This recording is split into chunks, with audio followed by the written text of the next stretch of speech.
Bismillahirrahmanirrahim. Assalamualaikum warahmatullahi wabarakatuh. Innal hamdalillah wassalatu wassalamu ala Rasulillah wa ala alihi wa sahbihi wa mawala wala haula wala quwwata illa billah, amma ba'd. Hadirin jamaah salat zuhur yang dimuliakan Allah. Dalam salah satu hadis, Rasulullah Shallallahu Alaihi Wasallam telah memperingatkan pada umatnya, umat Islam, akan munculnya satu sikap yang disebut dengan hubbud dunia, cinta dunia, yakni sikap cinta pada kehidupan dunia melebihi kecenderungannya pada kehidupan akhirat. Hubbud dunia adalah sumber keburukan dan maksiat. Penyakit ini sangat berbahaya karena dapat melemahkan dan menggerus keimanan seseorang pada Allah dan menimbulkan madarat atau bahaya yang besar di dalam kehidupan sosial. Dalam kitab Bahrud Dumu yang bisa kita artikan dengan lautan air mata, Imam Ibnul Jauzi menuturkan, suatu ketika Nabi Isa alaihissalam bersama dengan pengikutnya Al-Khawariyun melewati sebuah desa. Nabi Isa kaget luar biasa disebabkan oleh banyaknya mayat yang bergelimpangan di jalan-jalan dan gang-gang desa tersebut. Tak seorang pun yang hidup, seakan-akan desa tersebut baru saja diserang oleh virus yang amat ganas dan mematikan. Lantas Nabi Isa berkata kepada para pengikutnya, "Wahai pengikutku, mereka semua mati disebabkan oleh kemarahan dan kemurkaan dari Allah. Andai saja mereka itu mati karena keridhaan Allah, maka niscaya mereka akan saling bantu-membantu di dalam menguburkannya.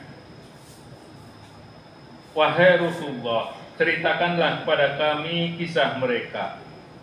Pinta para pengikut Nabi Isa. Mereka amat penasaran dengan apa yang terjadi pada penduduk desa tersebut. Nabi Isa kemudian bermunajat kepada Allah agar mengizinkannya mengetahui kisah penduduk desa tersebut. Maka kemudian Allah Subhanahu wa Ta'ala memberi wahyu kepada Nabi Isa dan memerintahkan untuk memanggil para penduduk desa pada malam hari. Ketika malam hari tiba, Nabi Isa segera naik ke tempat yang tinggi dan memanggil penduduk desa. "Wahai para penduduk desa," panggilnya. "Labbaik ya Rasulullah," jawab salah satu penduduk desa mendatangi Nabi Isa. "Ceritakanlah kisah kalian, apa yang sebenarnya terjadi," kata Nabi Isa. "Wahai Rasulullah," kata orang tersebut, "tadinya kami begadang dalam keadaan sehat semuanya. Lalu tiba-tiba kami jatuh ke dalam jurang yang amat dalam dan binasalah kami." "Kenapa bisa begitu?" tanya Nabi Isa memastikan. "Karena kami sangat mencintai dunia dan menyukai kemaksiatan. Kami tidak pernah melakukan amar ma'ruf dan melarang kemungkaran," jawab orang tersebut. Nabi Isa kembali bertanya, "Sebenarnya bagaimana cara kalian mencintai dunia?" Orang laki-laki tersebut menjelaskan, "Seperti kecintaan seorang bayi terhadap ibunya. Jika dunia menghampirinya, maka kita akan bahagia. Dan ketika dunia berpaling, kita akan sedih dan menangis sejadi-jadinya." "Terus kenapa hanya kamu yang menjawab panggilanku? Apa yang terjadi pada penduduk desa yang lain?" tanya Nabi Isa dengan rasa yang heran. "Mereka diikat lehernya dengan api neraka oleh para malaikat, Jawab orang tersebut, "Lalu kenapa kamu bisa menjawab, padahal kamu bagian dari mereka?" "Sebenarnya saya hanya mampir dan bukan bagian dari penduduk desa ini. Ketika azab tersebut menimpa mereka, aku pun ikut terkena. Aku sekarang terkatung-katung di pinggiran neraka. Entah apakah aku bisa selamat ataukah tidak." Jelas orang tersebut berharap dirinya bisa selamat dari kengerian neraka. Hadirin jamaah rahimakumullah, apa ibrah dan apa hikmah yang terkandung dalam kisah di atas? Yang pertama, bahwa cinta dunia menjadi sumber segala bencana. Dalam kisah di atas, gara-gara cinta dunia, maka penduduk desa mengabaikan perintah Allah. Mereka tenggelam dalam kemaksiatan, mereka menjadi lupa dan abai terhadap kewajiban untuk melakukan amar ma'ruf dan nahi mungkar. Gemerlap dunia memang acap kali membuat seseorang kehilangan akal sehat, sehingga akan melakukan apapun demi untuk mendapatkannya. Maraknya praktek korupsi di berbagai lapisan dan sektor di negeri ini juga tidak lepas dari faktor cinta dunia. Di dalam salah satu hadis, Nabi Muhammad SAW menegaskan, "Hubbud dunya ra'su kulli khati'atin." Cinta dunia merupakan pangkal segala kesalahan. Dalam hadis yang lain, Rasulullah SAW bersabda, "Wallahi mal faqru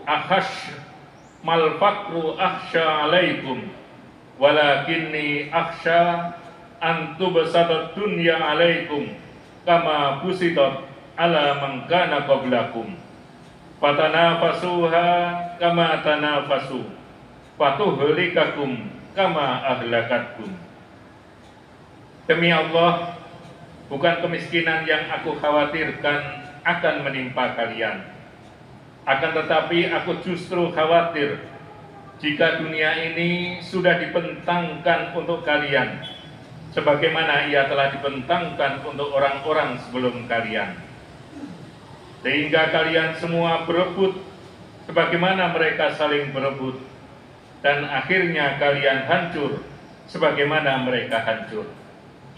Hadirin jamaah rahimakumullah, puasa Ramadan yang sebentar lagi akan kita laksanakan pada hakikatnya juga berfungsi untuk meminimalisir hubbud dunya yang bersarang di dalam diri manusia.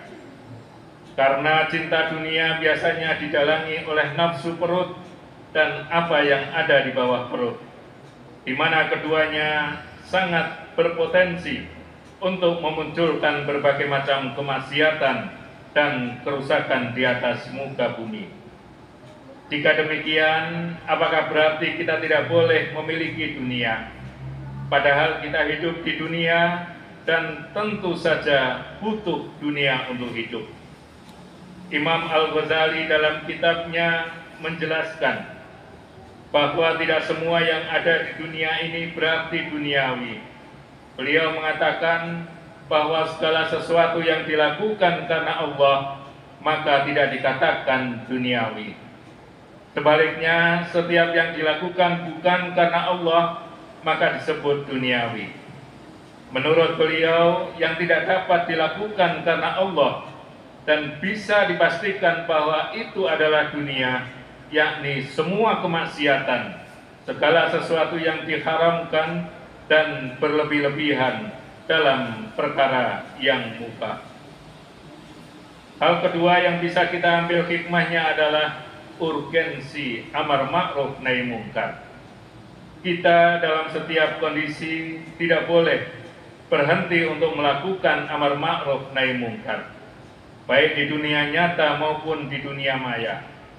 Kewajiban amar ma'ruf nahi mungkar amat sangat jelas diungkapkan di dalam Al-Quran. Hanya saja kita mesti melakukannya sesuai dengan kemampuan kita dan dengan cara yang ma'ruf. Amar ma'ruf nahi mungkar bukanlah perkara yang remeh, perkara yang sepele. Di samping hukumnya wajib, juga ketika kita tidak mengindahkan amar ma'ruf nahi mungkar, maka bisa jadi semua orang akan terkena dampaknya. Orang yang melihat kemungkaran tetapi tidak mencegahnya, padahal dia mampu, maka ia ikut kecipratan dosanya.